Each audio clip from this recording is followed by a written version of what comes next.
નમસ્કાર વિદ્યાર્થી મિત્રો, આવનારા સમયમાં મુખ્ય પરીક્ષાઓને ધ્યાને લઈ અને આપણે જીપીએસસી મેઇન્સ માટે એક સંવાદ શ્રેણી શરૂઆત કરેલી છે. આ શ્રેણી અંતર્ગત આપણે યુનાઇટેડ નેશન અંતર્ગતની સંસ્થાઓ, આ ઉપરાંત નાટો જેવી સંસ્થાઓનો અભ્યાસ કર્યો જે મુખ્ય પરીક્ષામાં તમને પૂછી શકાય અથવા તો એસેમાં ઇનડાયરેક્ટ રીતે પણ રજૂ કરી શકાય, ઉપયોગમાં લઈ શકાય.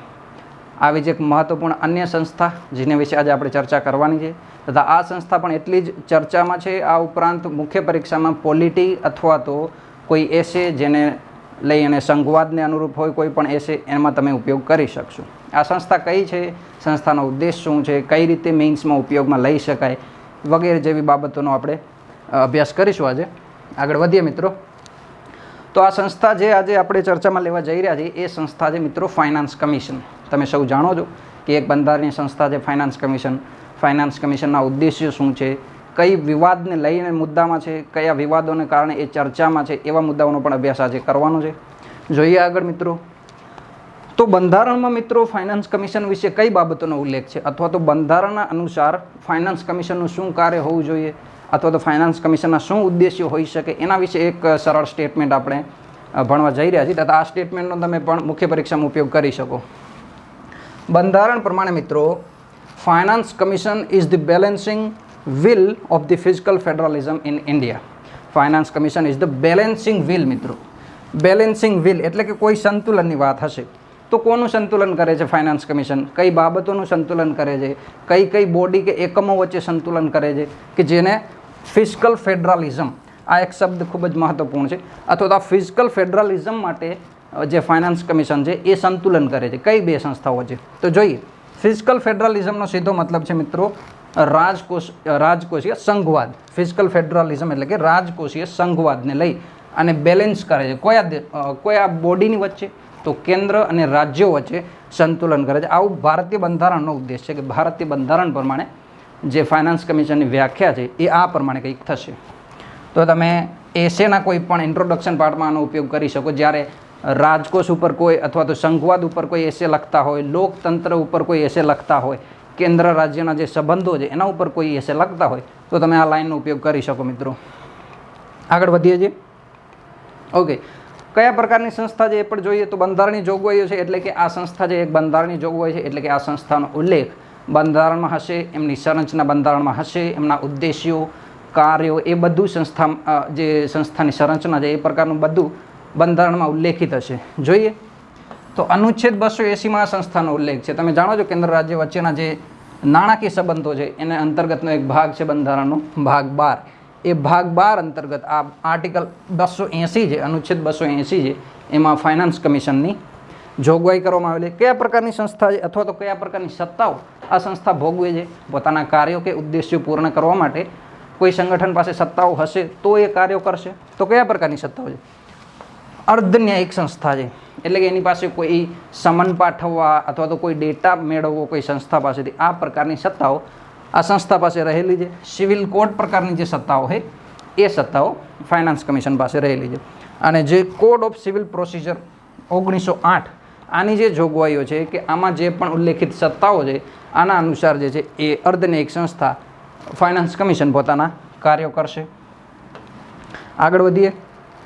તો સંરચના કઈ છે, કયા પ્રકારના સભ્યો હશે, કોણ કોણ સભ્યો હશે, કેટલા સભ્યો હશે, કયા સમયગાળા સુધી આ કાર્ય કરશે, પરમેનન્ટ સંસ્થા છે કે પછી અર્ધકાલીન સંસ્થા છે, કયા પ્રકારની સંસ્થા છે. તો સંરચના જોઈ મિત્રો તો એમાં કુલ 5 સભ્યો હશે એટલે કે એક ચેરમેન હશે અને 4 અન્ય સભ્યો, કુલ ટોટલ મળી અને 5 સભ્યો હશે. આ 5 સભ્યોની નિમણૂક કોણ કરશે? તો ભારતના રાષ્ટ્રપતિ જે છે એ આ 5 સભ્યોની નિમણૂક કરશે. સમયગાળો છે, કેટલા સમય માટે આ સભ્યો પોતાના પદ ઉપર કે પોતાના હોદ્દા ઉપર રહી અને કાર્ય નિભાવશે. તો એ સમયગાળો છે એ રાષ્ટ્રપતિ નિર્ધારિત કરશે કે કેટલા સમયગાળા સુધી નાણાકીય પંચને કાર્યરત રાખવું. પુનઃનિયુક્તિ કરી શકાય એટલે કે આ સભ્યો અને અધ્યક્ષ એક વખત જ્યારે ફાઇનાન્સ કમિશનમાં પોતાનો કાર્યભાર સંભાળી ચૂક્યા હોય એના પછી જે બીજું નાણાં પંચની નિયુક્તિ થાય એમાં અધ્યક્ષ અને સભ્યોને પુનઃનિયુક્ત કરી શકાય છે. આગળ વધીએ મિત્રો. તો એ સભ્યો અને ચેરમેન છે એ કયા કયા પ્રકારની લાયકાતો ધરાવતા હોવા જોઈએ.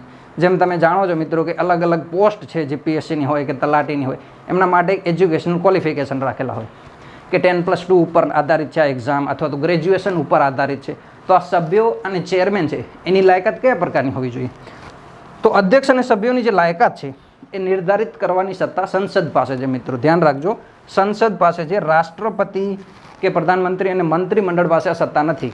એટલે કે જે પ્રમાણે લાયકાત નક્કી કરવામાં આવશે એ કોઈ કાનૂની ધારા ધોરણ પ્રમાણે નક્કી કરવામાં આવશે અને સંસદની મંજૂરી એ ધારા ધોરણ માટે અનિવાર્ય રહેશે.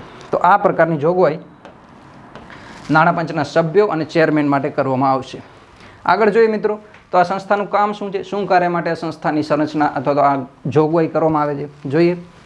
તો કેન્દ્ર રાજ્ય વચ્ચે શુદ્ધ કર વહેંચણી, એટલે કે જે કેન્દ્ર કર ઉઘરાવે છે સમગ્ર દેશમાંથી એ કર શુદ્ધ કર રાશિ, જેને આપણે ડિવિઝિબલ પૂલ તરીકે ઓળખતા હોઈએ છીએ, એ ડિવિઝિબલ પૂલ માટે કેન્દ્રોને કેટલો હિસ્સો મળવો જોઈએ અને રાજ્યોને કેટલો હિસ્સો મળવો જોઈએ એની જે વહેંચણી છે એ વહેંચણી કરવાનું કાર્ય નાણાં પંચ કરશે. હવે કર વહેંચણી છે, ધારો કે ડિવિઝિબલ પૂલમાં 100 રૂપિયા છે ટોટલ, તો આ 100 રૂપિયામાંથી કેન્દ્રને કેટલા રાખવા, અલગ અલગ રાજ્યોને કેટલા આપો, અથવા તો રાજ્યો વચ્ચે કઈ રીતે વહેંચણી કરવી, એ બધા માપદંડોનું નિર્ધારણ નાણાં પંચ કરશે. આ જે કર વહેંચણી છે એટલે કે 100 રૂપિયા છે ડિવિઝિબલ પૂલમાં જે પણ અમાઉન્ટ છે, જે કર રાશિ છે, એમનું જે વિતરણ છે એ બે પ્રકારે કરવામાં આવશે, વર્ટિકલ અને હોરિઝોન્ટલ. વર્ટિકલનું જે ગુજરાતી છે એ થોડું આશ્ચર્યચકિત છે, ઉર્ધ્વાધર અથવા તો સરળ યાદ રાખજો લંબવંત અને સમાંતર, આ બે પ્રકારે કર વહેંચણી કરવામાં આવે છે. ઉર્ધ્વાધર કર વહેંચણી એટલે શું, અથવા તો જે સમાંતર કર વહેંચણી, લંબવત કર વહેંચણી શું છે એ આગળ ભણીશું. આગળ વધીએ મિત્રો. ઓકે, તો તાજેતરમાં જે રિપોર્ટ આવી છે અથવા તો તાજેતરમાં જે નાણાં પંચનું ગઠન કરી અને સામે એમણે જે ભલામણો આપી એ હતું 15મું. આઝાદી બાદથી એટલે કે 1951થી 5 વર્ષો માટેના જે નાણાં પંચના સંરચનાઓ કરવામાં આવી, ગઠન કરવામાં આવે તથા એમની ભલામણો 5 વર્ષ માટે લાગુ પાડવામાં આવી. અને તાજેતરમાં એ પ્રમાણે જે ક્રમ ચાલતો આવ્યો એ ક્રમમાં 15મું નાણાં પંચ તાજેતરમાં ગઠન કરાયું હતું, જેની ભલામણો આવી ચૂકી છે. કેન્દ્ર સરકાર એ ભલામણો માની અને આવનારા 5 વર્ષો માટે લાગુ કરવામાં આવશે. પરંતુ જે 15મું નાણાં પંચ હતું મિત્રો એ બે રીતે અલગ પડતું હતું. એક તો આ 15મા નાણાં પંચની જે જોગવાઈઓ હતી એ કોરોના કાળ દરમિયાન લાગુ કરાઈ, એટલે કે 1 વર્ષનો સમયગાળો હતો ત્યારે. અને બીજો આ જે સમયગાળો છે એ એક્સટેન્ડ કરાયો કુલ 6 વર્ષ માટે. અત્યાર સુધીના જે 1 થી 14 નંબર સુધીના જે નાણાં પંચ હતા એમની ભલામણો 5 વર્ષ માટે કરવામાં આવી અને 5 વર્ષ માટેની ભલામણો એ 5 વર્ષમાં લાગુ કરવામાં આવી અને નવા નાણાં પંચની ગઠન કરવામાં આવી. પરંતુ તમે જેમ બધા જાણો છો, કોરોના મહામારી જે આવી વર્ષ 2020માં, એને લઈ અને 15મા નાણાં પંચે પોતાની જે પહેલી ભલામણો હતી એ 1 વર્ષ માટે લાગુ કરાવી. એટલે કે વર્ષ 2020-21 માટે 1 વર્ષીય ભલામણો કેન્દ્ર સરકારને સોંપી અને એ ભલામણો લાગુ કરાઈ. ત્યારબાદ અન્ય 5 વર્ષ માટેની અન્ય 5 વર્ષની જે ભલામણો છે એ કેન્દ્ર સરકારને સોંપવામાં આવી અને એ 5 વર્ષની ભલામણો ફરીથી લાગુ કરવામાં આવી. એટલે કે કુલ સમયગાળો જે લાગુ કરવામાં આવ્યો 15મા નાણાં પંચની જોગવાઈનો એ કુલ 6 વર્ષ થયો અને આવી ઘટના પ્રથમવાર બની. આગળ જોઈએ તો ગઠન જે છે 15મું નાણાં પંચ એનું નવેમ્બર 2017માં ગઠન કરવામાં આવ્યું હતું. હવે ત્યારબાદ એમણે શું ભલામણો આપી, 15મા નાણાં પંચે છે એ કયા પ્રકારની ભલામણો આપી? જેમ મેં તમને કીધું કે ડિવિઝિબલ પૂલમાં કુલ 100 રૂપિયા છે, તો આ 100 રૂપિયાની વહેંચણી કઈ રીતે કરવી?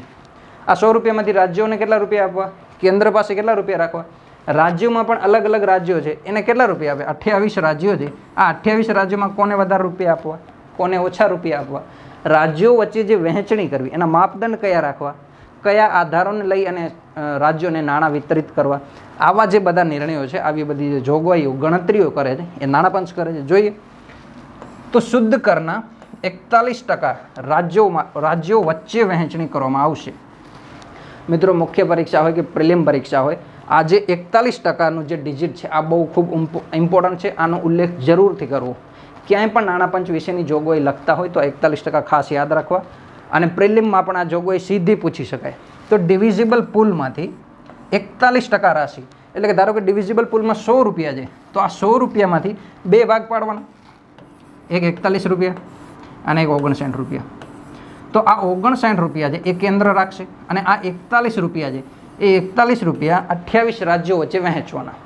હવે 28 રાજ્યો વચ્ચે 41 રૂપિયા વહેંચવાના. શું પહેલેથી જ આવી જે નાણાં પંચો છે આવી જ જોગવાઈ કરી છે કે 41 રૂપિયા જે છે એ રાજ્યો વચ્ચે વહેંચવાના અને 59 રૂપિયા છે એ કેન્દ્ર પાસે રાખવાના? બધા નાણાં પંચોએ આવી જ વિતરણ કરેલું છે? તો ના, અલગ અલગ નાણાં પંચોએ અલગ અલગ રાશિ કેન્દ્ર અને રાજ્યો વચ્ચે વિતરિત કરેલી છે. આ જે ડેટા છે 41-59 વાળું, આ ડેટા માત્ર અને માત્ર 15મા નાણાપંચનો છે.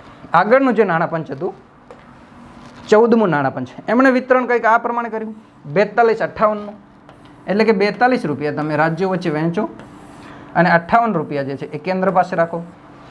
તો જે 15મું નાણાપંચ છે એણે 1% એટલે કે 1 રૂપિયો વધારે રાશિ જે છે એ કેન્દ્ર પાસે જાળવી રાખી. એટલે કે 42% જે 14મા નાણાપંચની જોગવાઈ હતી કે 42% રાશિ ડિવિઝિબલ પૂલની રાજ્યો વચ્ચે વિતરિત કરવામાં આવે, તો એ રાશિ જે છે એ 15મા નાણાપંચમાં 1% ઘટાડવામાં આવી. એટલે કે 41% ડિવિઝિબલ પૂલની રાશિ હવે રાજ્યો વચ્ચે વહેંચવામાં આવશે અને 59% રાશિ કેન્દ્ર રાખશે. હવે આજે 1% વધારે આપવામાં આવી છે રાજ્યને, કેન્દ્રને. આ 1% વધારે જે રાશિ આપવામાં આવી છે એનું કારણ આપ્યું છે કે કયા કારણોસર અમે આવો નિર્ણય લઈ રહ્યા છીએ કે 1% વધુ રાશિ કેન્દ્રને મળવી જોઈએ. આનું કારણ 15મા નાણાપંચે આપ્યું છે. જેમ તમે બધા જાણો છો કે જમ્મુ કાશ્મીર ઓગસ્ટ 2019 બાદ એમનો દરજ્જો બદલાવવામાં આવ્યો. એટલે કે જે ધારા 370 હતી ખૂબ ચર્ચામાં રહેલી, આજકાલ પણ એસસીઓમાં એ ચર્ચાનો ઉલ્લેખ થયો હતો. એસસીઓની સમિટ જે હતી ગોવામાં, એમાં પાકિસ્તાની વિદેશ મંત્રી બિલાવલ ભુટ્ટો પણ આવ્યા હતા, ચીનના જે વિદેશ મંત્રી એ પણ આવ્યા હતા. એમાં પણ ધારા 370નો ઉલ્લેખ થયો હતો કે ધારા 370 જે એક હવે ઇતિહાસ છે એવું આપણા વિદેશ મંત્રી એસ જયશંકરે નિવેદન આપ્યું.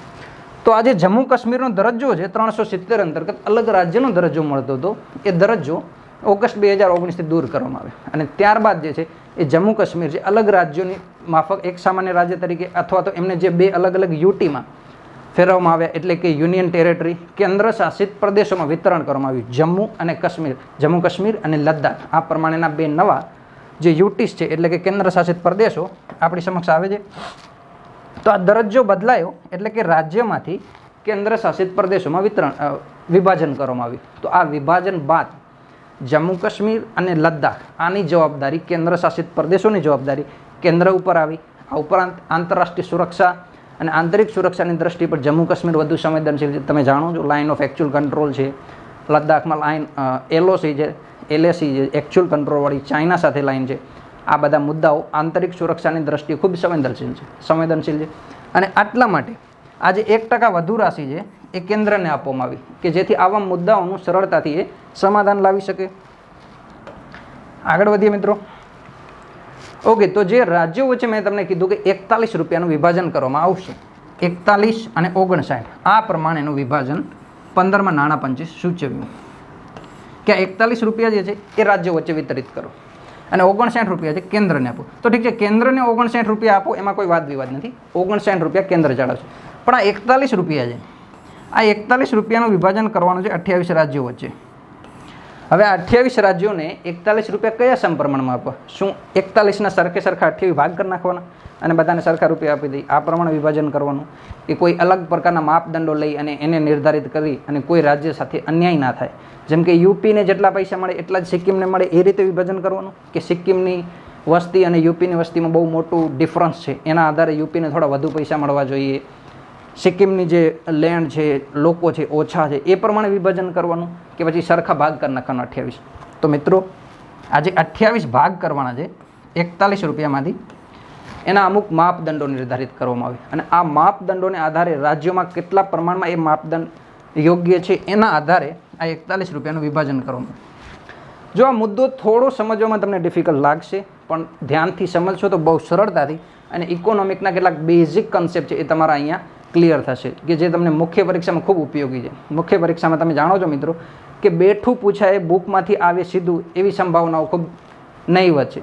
આજકાલ તો તલાટીમાં સીધું નથી પૂછાતું કે બુકમાંથી કોઈ પ્રિલિમમાં પરીક્ષા આવે તો મુખ્ય પરીક્ષામાં સીધું પૂછાય એવું માનવું પાપ છે.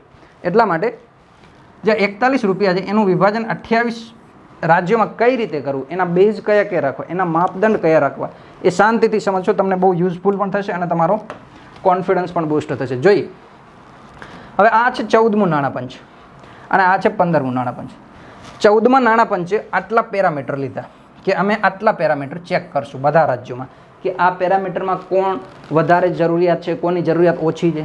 15મું જે નાણાપંચ હતું એણે આ પ્રકારના માપદંડો લીધા. જો મુખ્ય પરીક્ષામાં આમની સરખામણી કરવાનો સીધો પ્રશ્ન GS2માં તમારી સામે આવી શકે છે, તો આ ધ્યાનથી સમજજો. અને એસેમાં પણ આ ઉપયોગી નીવડશે જ્યારે રાજકોષીય સંઘવાદ કે લોકતંત્રને સંબંધિત કોઈ એસે સાથે તમે ન્યાય કરતા હશો તો આ મુદ્દાઓ બહુ તમને ઉપયોગી નીવડશે. એમાં જોઈએ તો 15મું જે નાણાં પંચ છે એણે આ મુદ્દાઓ ધ્યાને લીધા. 14મું નાણાં પંચ છે એમણે આ મુદ્દાઓ ધ્યાન લીધા. કયા મુદ્દાઓ છે અને એનું ઇમ્પોર્ટન્સ શું છે? સૌથી પહેલો મુદ્દો છે ઇન્કમ ડિસ્ટન્સ, એટલે કે અલગ અલગ રાજ્યો છે એ રાજ્યોમાં આવકનું વિતરણ કેટલું છે, આવકનું સ્તર કેટલું છે. એટલે કે ધનિક રાજ્યો છે, પર કેપિટા ઇન્કમ, માથાદીઠ આવક છે એ રાજ્યમાં વધુ છે કે ઓછી છે, રાજ્ય જે જીડીપીની દ્રષ્ટિએ સમૃદ્ધ છે કે નહીં. ઇન્કમ ડિસ્ટન્સ જોઈએ તો ઇન્કમ ડિસ્ટન્સમાં 50% પ્રમાણ, એટલે કે 100% કુલ પ્રમાણ હોય, માપદંડો બધાનું જે પોર્શન છે એ 100% હોય તો એમાંથી 50% બાબતો એ મુદ્દા ઉપર ધ્યાન રાખવામાં આવે છે કે રાજ્ય ધનિક છે કે નહીં, પર કેપિટા ઇન્કમ વધુ છે કે નહીં, માથાદીઠ આવક વધુ છે કે નહીં એ પ્રમાણે. તો હવે આ માથાદીઠ આવક નક્કી કરવી છે તો કયા રાજ્યની સરખામણીમાં? શું બધા રાજ્યોની જે માથાદીઠ આવક છે એની એવરેજ કાઢવાની? કઈ રીતે? ના, સૌથી ધનિક રાજ્ય અથવા તો સૌથી વધારે જે પર કેપિટા ઇન્કમ હોય, સૌથી ધનિક રાજ્ય હોય એ કયું છે? અત્યારે ગોવા. પરંતુ ગોવાને ધ્યાનમાં લઈ અને આખા ભારતમાં આવકનું વિતરણ કરવું શક્ય નથી, કારણ કે ગોવાની જે ઇકોનોમી છે મિત્રો, એક તો એ નાનું સ્ટેટ છે, આ ઉપરાંત એમાં પર્યટનનો બહુ મોટો ફાળો છે. ગોવાની જે જીડીપી છે અથવા તો ઇકોનોમી છે એ પર્યટન આધારિત છે. તો ગોવાનું બેઝ લઈ અને સમગ્ર દેશના રાજ્યોની ઇકોનોમીને મેજર કરવું એ યોગ્ય ના ગણાય. બીજા નંબરે છે હરિયાણા. તો હરિયાણાને ધ્યાને રાખી અને નાણાં પંચે માપદંડ આધારિત કર્યો કે ભાઈ હરિયાણા જે છે એ ધનિક રાજ્ય છે, હરિયાણાની સરખામણીમાં તમારું રાજ્ય કેટલું ગરીબ છે કે કેટલું અમીર છે. જો હરિયાણાની સરખામણીમાં તમારું રાજ્ય ઘણું અમીર છે, ઘણું ગરીબ છે તો તમને વધુ નાણાં આપવામાં આવશે. હરિયાણાની સાપેક્ષમાં તમારું જે રાજ્ય ઓછું ગરીબ છે તો તમને ઓછા નાણાં આપવામાં આવશે. એટલે હરિયાણાને શું બેન્ચમાર્ક ગણ્યો છે? હરિયાણા રાજ્યની જે પર કેપિટા ઇન્કમ છે, ત્યાંની જે માથાદીઠ આવક છે કે જે રાજ્યની આવક છે એને એક બેન્ચમાર્ક તરીકે સેટ કરી અને અલગ અલગ રાજ્યોની એ બેન્ચમાર્ક સાથે સરખામણી કરવામાં આવી.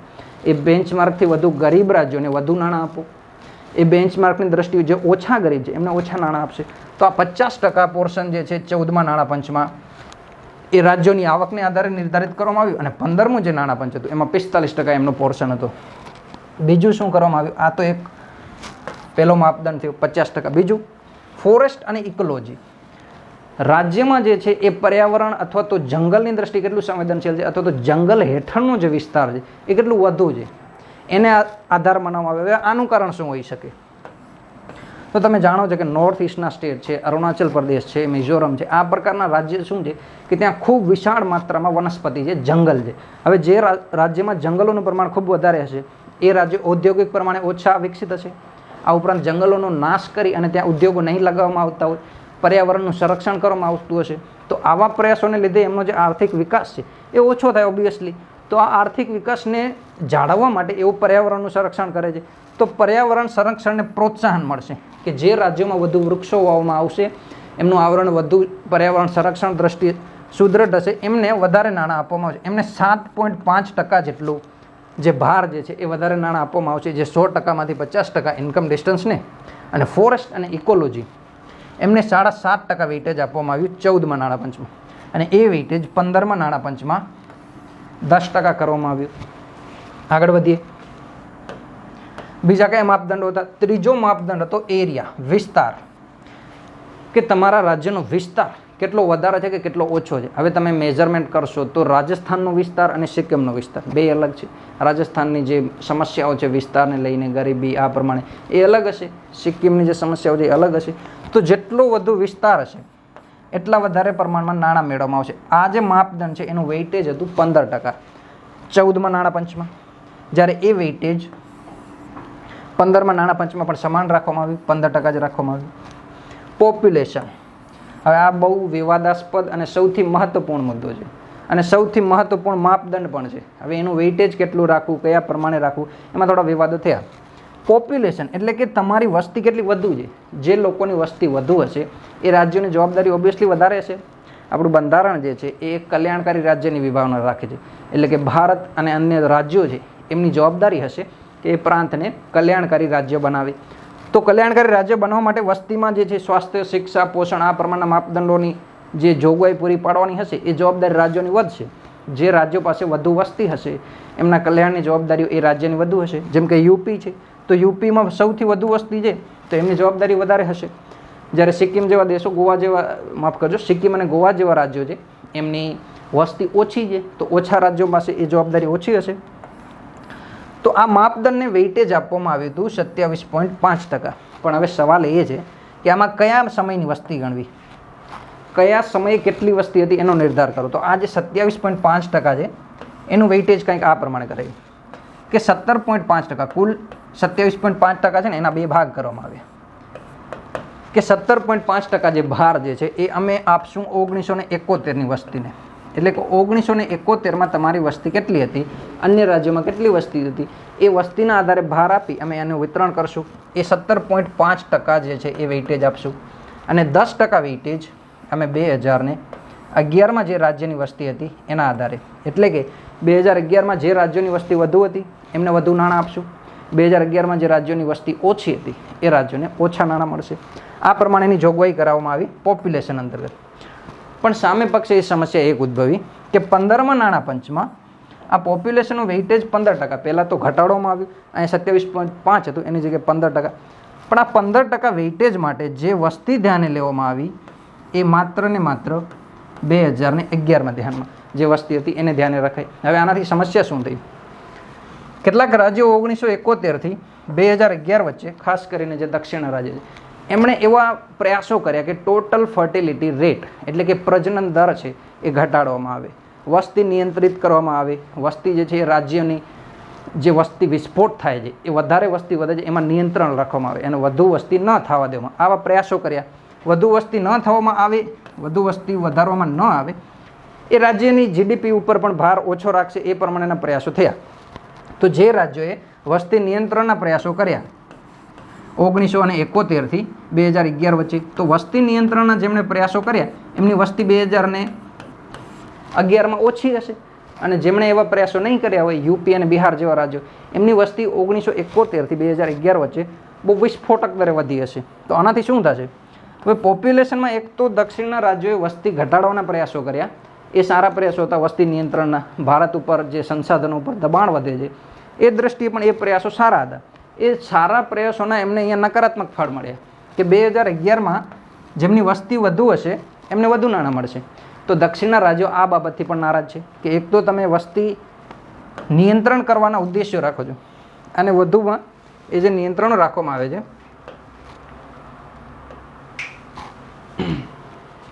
એ નિયંત્રણો રાખવામાં નિષ્ફળતા મળે છે. એટલે કે રાજ્યો જેમ વસ્તી નિયંત્રિત કરવાના પ્રયાસો કરશે એમ એને અહીંયા જે આ પોર્શન છે, માપદંડ છે, એમાં એમને નિષ્ફળતા મળશે, એટલે કે નુકસાન જશે. જે રાજ્યો વસ્તી નિયંત્રણના પ્રયાસો વધુ કરશે એમને જે છે એ નુકસાન જવાની સંભાવના છે, કારણ કે વસ્તીનો જે માપદંડ છે એનું 15% રેશિયો છે. તો આનાથી પણ રાજ્યો નારાજ હતા. આગળ વધીએ. આ ઉપરાંત સૌથી એક વિવાદાસ્પદ મુદ્દો પણ ઉમેરાયો અને એ મુદ્દો છે ડેમોગ્રાફિક ડિવિડન્ડ, વસ્તી વિષયક લાભાંશ. તમે જાણો છો આપણો દેશ છે શાયદ 19 એપ્રિલ 2023ના રોજ યુનાઇટેડ નેશનનો એક રિપોર્ટ હતો, એ પ્રમાણે સમગ્ર વિશ્વમાં સૌથી વધુ વસ્તી ભારત પાસે છે. તો ભારત પાસે સૌથી વધુ વસ્તી છે. આ ઉપરાંત ભારતમાં જે 65% આબાદી છે એમની ઉંમર માત્ર 35 વર્ષ કે એનાથી ઓછી છે. એટલે કે યુવાઓની ભરમાર છે, ખૂબ યુવાઓ છે ભારતમાં, વસ્તી યુવા અવસ્થામાં છે. તો આ યુવા અવસ્થામાં જે આબાદી છે, યુવાનો છે, એમને રોજગાર આપી અને દેશની આર્થિક વૃદ્ધિ વધારવાની આ પ્રકારના જે પ્રયાસો કરશે, એટલે કે જનસાંખ્યકીય લાભાંશ જે મેળવશે રાજ્યો એમને વધુ નાણાં આપવામાં આવશે. આવો ભારાંક 12.5%ના વેઇટેજ સાથે સ્વીકારવામાં આવ્યો. એટલે કે જે રાજ્યો વધુ રોજગાર આપશે, જે નોકરીઓ આપશે, યુવાઓને કૌશલ આપશે, શિક્ષા પોષણ પ્રકારના જે લક્ષ્યાંકો પૂરા કરશે એ રાજ્યને આ માપદંડ અનુસાર વધારે પૈસા મળશે. અને ઉપરાંત ટેક્સ એફર્ટ્સ આ પણ એક વિવાદાસ્પદ મુદ્દો છે. એટલે કે રાજ્યો ટેક્સ ઉઘરાવવાના અને ટેક્સ સ્લેબ છે એને વધુ નિયંત્રિત કરી અને રાજકોષીય મજબૂતાઈ મેળવે.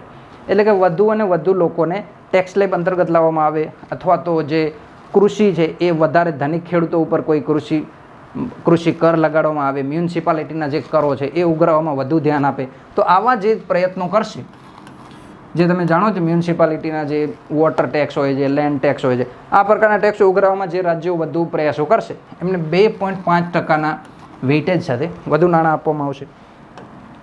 તો તમે આને સિમ્પલી યાદ રાખી શકો. 1, 2, 3 અને 4 માપદંડો જે છે એ 14મા નાણાં પંચમાં સ્વીકારવામાં આવ્યા હતા. જ્યારે આમાં 1, 2, 3, 4, 5 અને 6 માપદંડોના આધારે જ્યાં 41% ડિવિઝિબલ પૂલની રાશિ હતી એ વિતરિત કરવામાં આવી. આ મુદ્દો ધ્યાનમાં રાખવાનો છે. મુખ્ય પરીક્ષાને ધ્યાને લઈને પણ 14મા અને 15મા નાણાં પંચની સરખામણી પૂછી શકાય. આગળ વધીએ છીએ. ઓકે, તો નાણાં પંચના બીજા અન્ય કયા કયા કાર્યો છે? એક તો આપણે જોયું કે ડિવિઝિબલ પૂલ છે જે એમનું વિતરણ કરવામાં આવે કેન્દ્ર અને રાજ્યો વચ્ચે. આગળ વધીએ. આ ઉપરાંત રાજ્યોને અનુદાન આપવામાં આવે. અનુદાન છે મિત્રો, લોન નથી. અનુદાન એટલે કે એ રાશિ કેન્દ્ર રાજ્યને આપશે, પરત આપવાની જરૂર નથી. તો કોઈ રાજ્યોને અનુદાન આપવાની જરૂર છે, ગરીબ રાજ્યો છે, એમની રાજકોષીય ખાત કે પછી કર રાજસ્વની જે ખાત છે એ વધુ છે અને એ રાજ્યોની આવક ઓછી છે, તો એવા રાજ્યોને અનુદાન આપવાની ભલામણ નાણાં પંચ કરી શકે. જો કે એક આ પણ બાબત ધ્યાનમાં રાખવાની છે કે આ બધી જે જોગવાઈઓ છે, આ બધી જે ભલામણો છે કે જે કેન્દ્ર સરકારને નાણાં પંચ કરે છે એ બાધ્યકારી નથી. એટલે કે એ ભલામણો માનવાનો કેન્દ્ર સરકાર ના પાડી શકે અથવા તો એ બાધ્યકારી નથી, એટલે કે એ ભલામણો ખારિજ કરી શકે.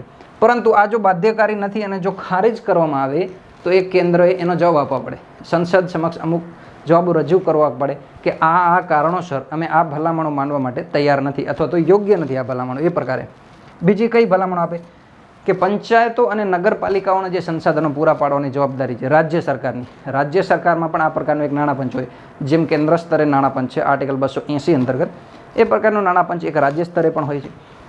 તો જ્યારે કેન્દ્રીય નાણાં પંચ છે એ કેન્દ્ર સરકારને પંચાયતો અને નગરપાલિકાઓને સંસાધનો પૂરા પાડે. આ ઉપરાંત એ એમના કર ઉઘરાવવાની ક્ષમતા કઈ રીતે વધારે કે જેથી એમની રાજકોષીય સ્થિરતા છે એ મજબૂત બને, અથવા તો જે રાજકોષીય કર રાજસ્વ છે એમનું વધુ મજબૂત બને, એ પ્રકારની ભલામણો પણ નાણાં પંચ આપી શકે. આ ઉપરાંત રાષ્ટ્રપતિ કોઈ ખાસ મુદ્દાને લઈને સલાહ માગેલી હોય કે કોઈ ટર્મ્સ ઓફ રેફરન્સીસ માગેલા હોય કે આ મુદ્દાઓ ઉપર અમને સલાહ આપો, તો એ મુદ્દાઓ પણ જે નાણાં પંચના કાર્યો છે એમાં ઉમેરી અને એના ઉપર સલાહ કેન્દ્ર સરકારને આપવામાં આવશે. આગળ વધીએ મિત્રો. ઓકે, તો નાણાં પંચનો સમયગાળો જોઈએ. મેં જેમ તમને મિત્રો કીધું કે પ્રથમ નાણાં પંચ છે એ આજથી લગભગ 75 વર્ષ પહેલાં એટલે કે 1951માં 1951માં એમનું ગઠન થયું હતું અને એમની જે ભલામણો હતી એ 1952 થી 57 આ વર્ષ 5 વર્ષ છે એમની વચ્ચે એમની ભલામણો લાગુ કરાઈ. એમના અધ્યક્ષનું નામ જરૂર યાદ રાખવું, પ્રિલિમમાં પણ આવી શકે. કે.સી. નિયોગી જે છે એ એમના અધ્યક્ષ હતા. 14મું નાણાં પંચ અને 15મું નાણાં પંચ આ છેલ્લા બે તાજેતરના છે. તો 14મા નાણાં પંચની જે ભલામણો હતી, જે પંચવર્ષીય ગાળાની ભલામણો હતી, એ આ 5 વર્ષો દરમિયાન 2015 થી 20 દરમિયાન ડૉક્ટર Y.V. રેડ્ડીની અધ્યક્ષતામાં 14મા નાણાં પંચે જે છે એ ભલામણો રજૂ કરી અને આ ભલામણો 2015 થી 20ના સમયગાળા દરમિયાન લાગુ કરવામાં આવી.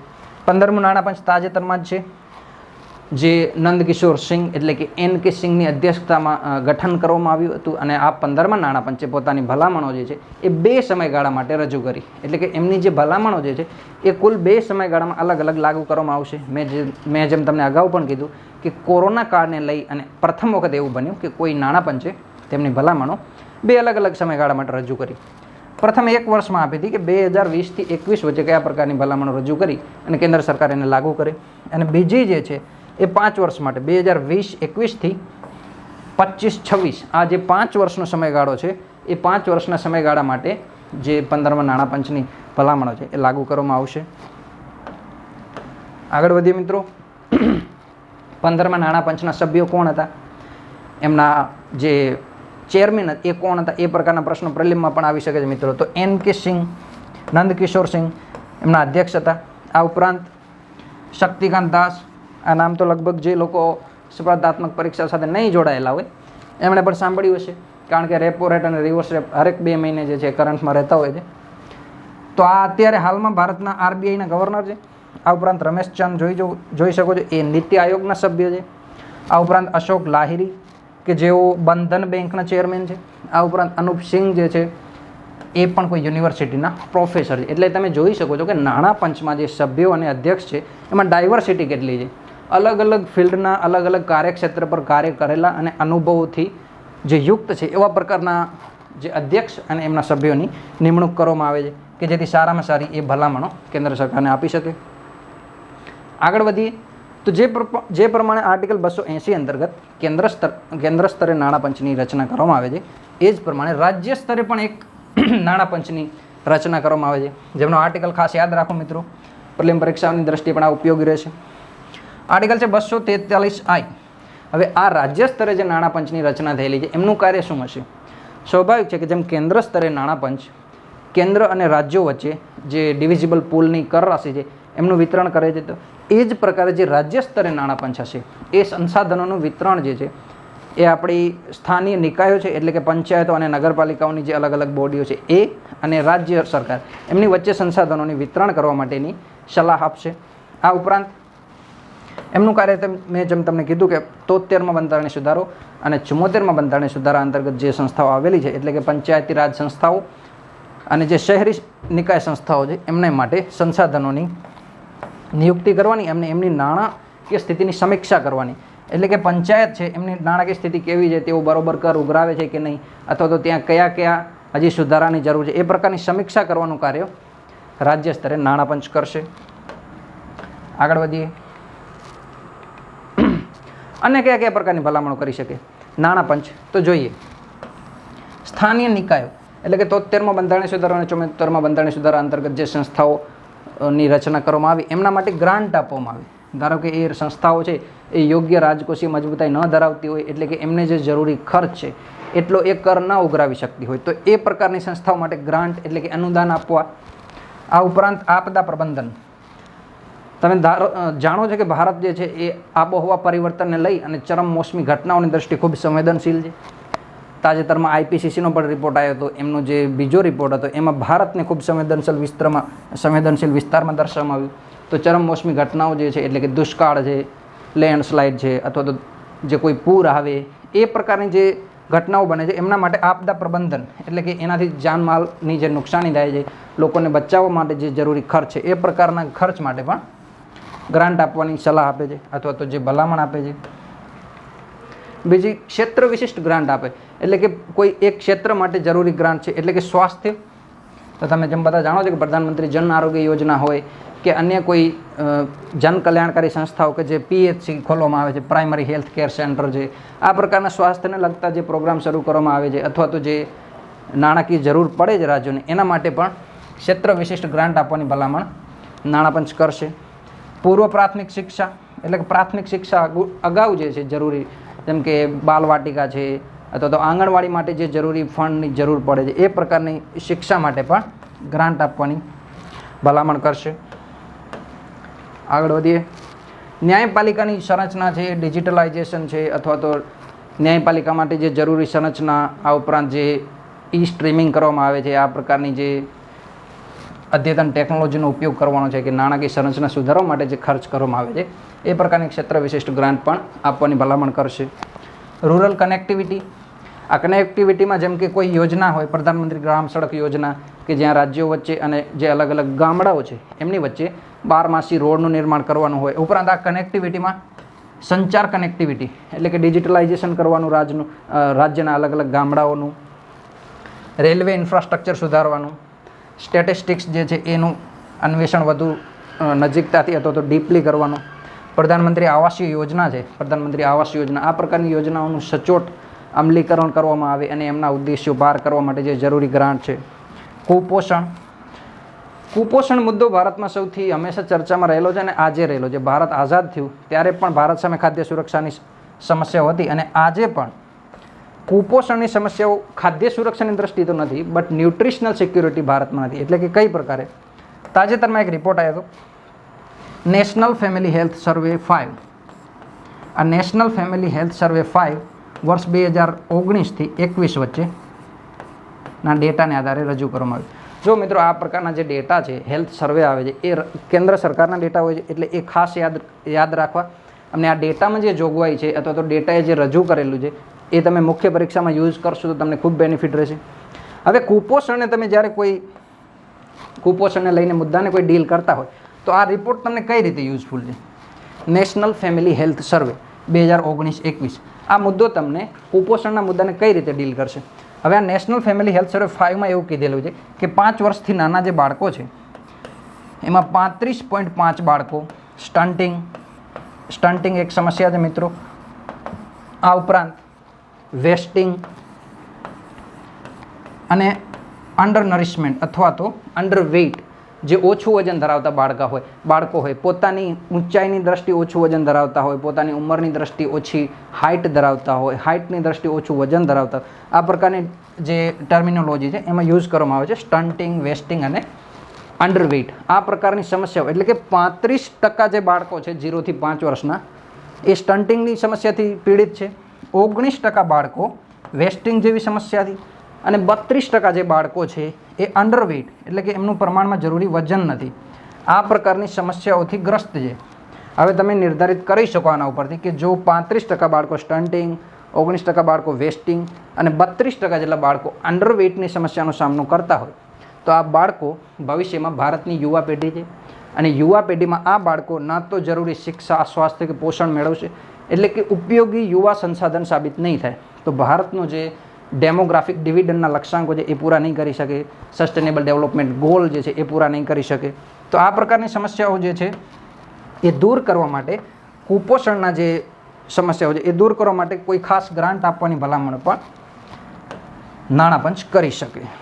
આગળ વધીએ મિત્રો, તો પ્રદર્શન આધારિત જે પ્રોત્સાહન છે એટલે કે અલગ અલગ કાર્યો, અલગ અલગ ક્ષેત્રોમાં કોઈ ખાસ કાર્ય કરે રાજ્ય, કોઈ ખાસ કદમો ઉઠાવે તો એમને પ્રોત્સાહન આપવા માટે, અન્ય એવા સારા કાર્યો કરવા માટે પ્રોત્સાહન જરૂરી છે, તો એટલા માટે પણ ગ્રાન્ટ આપવામાં આવે.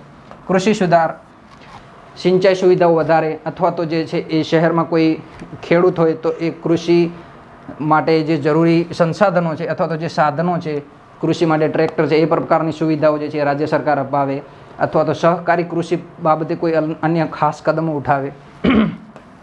એડીપી, એસ્પિરેશનલ ડિસ્ટ્રિક્ટ પ્રોગ્રામ જેવા પ્રોગ્રામો જે છે એ રાજ્ય શરૂ કરે, અથવા તો વન ડિસ્ટ્રિક્ટ વન પ્રોડક્ટ પ્રકારના રાજ્યોનું અમલીકરણ જે છે રાજ્યો કરાવે.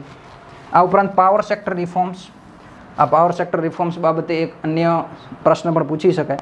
આ પાવર સેક્ટર રિફોર્મ્સમાં ભારતમાં ખાસ જરૂર છે, તો આમાં જો વીજ ચોરી અટકાવવા જેવા કોઈ પ્રયાસો કરે રાજ્ય. આ ઉપરાંત જે પાવર ડિસ્ટ્રીબ્યુશન કંપની છે એ પાવર ડિસ્ટ્રીબ્યુશન કંપની ઉપર ખેડૂતો છે, અન્ય જે રાજ્યના ગ્રામીણ લોકો છે એમના દબાવ હેઠળ જે જરૂરી યુનિટ દીઠ વધારો હોવો જોઈએ એ વધારો નોંધાવતા નથી, એટલે કે ભાવ વધારો કરતા નથી, લોકોના દબાણ હેઠળ યુનિટ દીઠ ભાવ વધારો નહીં કરે. આ ઉપરાંત તમે જે ચૂંટણી કેમ્પેઇન હોય એમાં પણ મફત વીજળી જેવા વારંવાર દાવાઓ સાંભળતા હોય, તો એ દાવાઓને લીધે જે ડિસ્ટ્રીબ્યુશન કંપની છે એ પોતાનો લાભ કમાઈ શકતી નથી, એટલે કે ડિસ્ટ્રીબ્યુશન કંપની માટે જરૂરી જે લાભ છે એ નહીં કમાય, તો એમને લાભદાયક વ્યવસાય બનાવવામાં આવે, એટલે કે ડિસ્ટ્રીબ્યુશન કંપની છે એ સસ્ટેનેબલ બની શકે એવી પરિસ્થિતિમાં એમનું નિર્માણ કરવામાં આવે. આગળ વધીએ તો આંતરરાજ્ય વ્યાપાર કે આંતરરાષ્ટ્રીય વ્યાપાર અથવા તો નિર્યાત જે છે એ નિર્યાતને જો કોઈ ચોક્કસ પ્રકારમાં પ્રોત્સાહન આપવામાં આવે તો એ પ્રોત્સાહનને આધારે પણ કોઈ વધારાની ગ્રાન્ટ રજૂ કરવામાં આવશે. ઘરેલું અને આંતરરાષ્ટ્રીય પર્યટન જે ક્ષેત્ર છે મિત્રો એ તાજેતરમાં લગભગ 20%ની ગ્રોથ રેટ સાથે વધી રહ્યો છે. આ ઉપરાંત તાજેતરમાં ધર્મશાળા જે ડિક્લેરેશન રજૂ કરવામાં આવ્યું, ધર્મશાળા ઘોષણા જે રજૂ કરવામાં આવી, આપણા જે મંત્રાલય છે પર્યટન મંત્રી એમણે એ રજૂ કરી કે ભારત જે છે 2030 સુધીમાં ભારતનું પર્યટન ક્ષેત્ર $250 બિલિયન આટલું આર્થિક કદ મેળવશે. આવી યોજના આપણા પર્યટન મંત્રી કરેલી છે. આ ઉપરાંત જે 2047ના વર્ષ સુધી $1 ટ્રિલિયન જેટલું આર્થિક કદ મેળવશે પર્યટન ક્ષેત્ર. તો આવા જે કદ મેળવવાના લક્ષ્યાંકો છે એ લક્ષ્યાંકો તરફ સક્રિય કોઈ કદમો ઉઠાવશે રાજ્યો તો એને પણ અલગથી પ્રોત્સાહન સ્વરૂપે ગ્રાન્ટ આપવામાં આવશે. આ ઉપરાંત શિક્ષા, ખાસ કરીને કન્યા શિક્ષાને જો કોઈ જાતના પ્રોત્સાહન આપવાના રાજ્યો કાર્ય કરશે તો એમને માટે પણ અલગથી ગ્રાન્ટની ભલામણ કરશે. આગળ જોઈએ મિત્રો, હવે વિવાદ શું છે? જ્યારે રાજ્ય સરકાર રાજ્યો અને કેન્દ્રો વચ્ચે જે નાણાં પંચ જે રજૂઆત કરે છે, જે ભલામણો કરે છે, એના આધારે કરનું વિતરણ કરવામાં આવે છે. તો એ કર વિતરણની જે પદ્ધતિ છે, એ કર વિતરણની જે રાશિ અલગ અલગ રાજ્યોને આપવામાં આવે છે, એ રાશિ સાથે કેટલાક રાજ્યો ખુશ નથી, અને એ રાજ્યોના શું તર્ક છે, શા માટે અથવા તો કયા કારણોસર એ રાજ્યો ખુશ નથી, એ કારણો જોઈએ. કયા મુદ્દાઓને લઈને વિવાદ છે જોઈએ તો એક ડેટા પ્રમાણે છેલ્લા કેટલાક વર્ષોથી આ શબ્દ ઉપર ખાસ ભાર આપવાનો છે મિત્રો, રાજસ્વમાંથી, એટલે કે જે કર રાશિ છે એમાંથી જે રાજ્યોને હિસ્સો મળે છે એમાં ઘટાડો નોંધાયેલો છે. આ શબ્દ ઉપર ભાર આપજો મિત્રો, માત્ર ને માત્ર જે રાશિ છે, કર રાશિ, એમાંથી જે હિસ્સો આપવામાં આવે છે એ હિસ્સામાં ઘટાડો નોંધાયો છે. આ ઉપરાંત શેષ અને સરચાર્જ, હવે જે કર રાશિ કેન્દ્ર અને રાજ્યો વચ્ચે વિતરિત કરવાની આવે છે, ડિવિઝિબલ પૂલમાં જે કર રાશિ આવે છે કે જેમાં નાણાં પંચની ભલામણો અનુસાર કેન્દ્ર અને રાજ્ય વચ્ચે વિતરણ કરવામાં આવે. એ કર રાશિમાં શેષ અને સરચાર્જ અંતર્ગત જે ટેક્સ વસૂલવામાં આવે છે, આ શેષ અને સરચાર્જ અંતર્ગત ઉઘરાવેલી રાશિનો ડિવિઝિબલ પૂલમાં સમાવેશ નહીં થાય. સરચાર્જ શું છે? કોઈ ટેક્સ હશે એની ઉપર ફરીથી ટેક્સ લગાડવામાં આવશે. શેષ શું છે? તો આ ટેક્સ અને સરચાર્જની જે અમાઉન્ટ હશે એની ઉપર પાછો કોઈ ટેક્સ લગાડવામાં આવે. આ થોડું ડિટેલમાં કન્સેપ્ટ છે, તો એને આપણે અત્યારે ધ્યાનમાં નહીં લઈ, બટ જસ્ટ એટલું યાદ રાખજો કે શેષ અને સરચાર્જમાં જો કેન્દ્ર સરકાર વધુ કર ઉઘરાવશે તો આ શેષ અને સરચાર્જ અંતર્ગત ઉઘરાવેલી રકમ ડિવિઝિબલ પૂલમાં નહીં આવે. એટલે કે રાજ્યો અંતર્ગત જે વિતરિત કરવાનું પૂલ છે, જે કર રાશિ છે, એમાં ઘટાડો નોંધાશે. હવે આમાં જે વધારો થયો એનાથી રાજ્યો નારાજ છે. આ ઉપરાંત આ એક વિવાદ પણ ધ્યાનમાં રાખવા જોઈએ, આ નિવેદન બહુ ધ્યાનમાં રાખવું છે કે રાજ્યોને મળતી જે કુલ રાશિ છે એમાં વધારો થયો છે.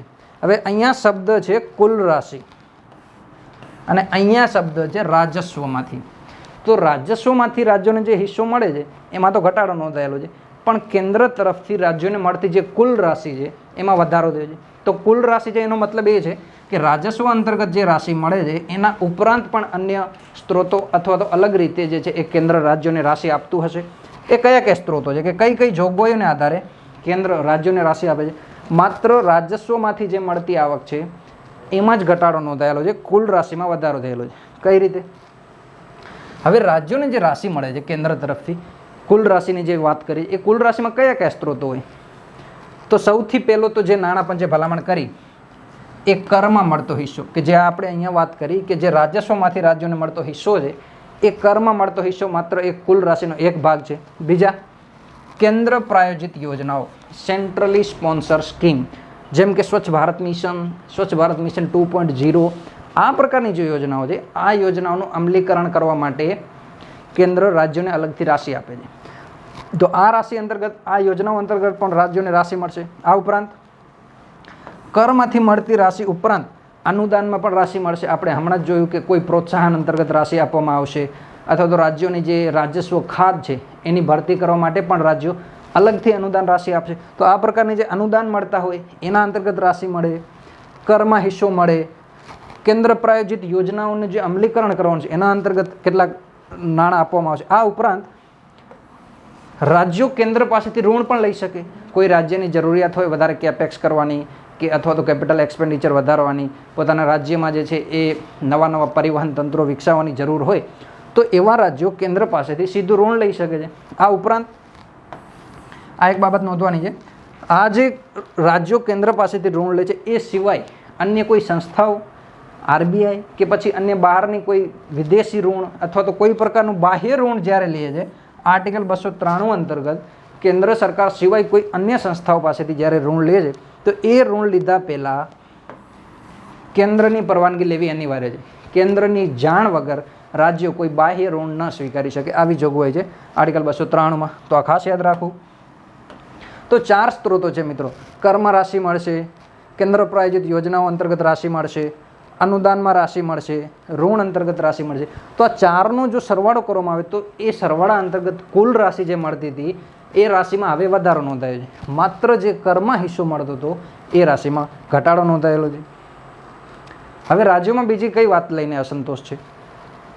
તો જે શુદ્ધ કર રાશિ છે એટલે કે ડિવિઝિબલ પૂલ છે, એમાં અલગ અલગ રાજ્યોમાંથી પણ કર ઉઘરાવવામાં આવશે, યુટીસમાંથી પણ એટલે કે કેન્દ્ર શાસિત પ્રદેશોમાંથી પણ કર ઉઘરાવવામાં આવશે. તો જે તમિલનાડુ જેવા વિકસિત રાજ્યો છે અથવા તો ગુજરાત જેવા રાજ્યો છે કે જે ઔદ્યોગિક રાજ્યો છે, જેમાં ખાસ પ્રકારના ઉત્પાદન થાય છે, એફડીઆઈ વધુ હોય છે, પરિવહન તંત્ર બહુ સક્ષમ છે, આ પ્રકારના જે રાજ્યોમાં જે કર ઉઘરાવે છે સરકાર, ધારો કે એમણે એ રાજ્યમાંથી 1 રૂપિયો ઉઘરાવ્યો, સમજવાની દ્રષ્ટિએ કે કુલ રાશિ જે 100 રૂપિયા છે એમાંથી 1 રૂપિયો તમિલનાડુમાંથી ઉઘરાયો, તો તમામ જે અનુદાન જે છે એના અંતર્ગત રાશિ મળવી, એક જે તમિલનાડુની રાશિ મળશે એ 30 પૈસા મળે છે. એટલે કે તમિલનાડુએ શુદ્ધ કર રાશિમાં 1 રૂપિયો ઉમેર્યો તો એને રિટર્નમાં 30 પૈસા જ મળ્યા, એટલે કે 70 પૈસાનો લોસ છે, એટલે કે 70 પૈસા ઓછા મળ્યા છે. આ ઉપરાંત ઉત્તર પ્રદેશ અને બિહાર જેવા રાજ્યો છે કે જ્યાં ઔદ્યોગિકરણ પ્રમાણમાં ઓછું છે, વિકસિત રાજ્યો નથી, પરિવહન તંત્ર એટલું સુદૃઢ નથી, એફડીઆઈ વધુ નથી, આ પ્રકારના જે રાજ્યો જો 1 રૂપિયો આપે છે ડિવિઝિબલ પૂલમાં તો એને રિટર્ન જે અનુદાન અને નાણાં પંચની ભલામણો અનુસાર જે રાશિ મળે છે એ એપ્રોક્સિમેટલી 2 થી 3 રૂપિયા મળે છે. એટલે કે 1 રૂપિયો ડિવિઝિબલ પૂલમાં ઉમેર્યો, સામે રિટર્ન મળ્યું 2 થી 3 રૂપિયા. જ્યારે આ રાજ્યોને 1 રૂપિયા જેટલી રાશિ ઉમેરી તો પાછા રિટર્નમાં મળ્યા 30 પૈસા. તો તમિલનાડુ જેવા રાજ્યો જે છે એ આ બાબતથી નારાજ છે.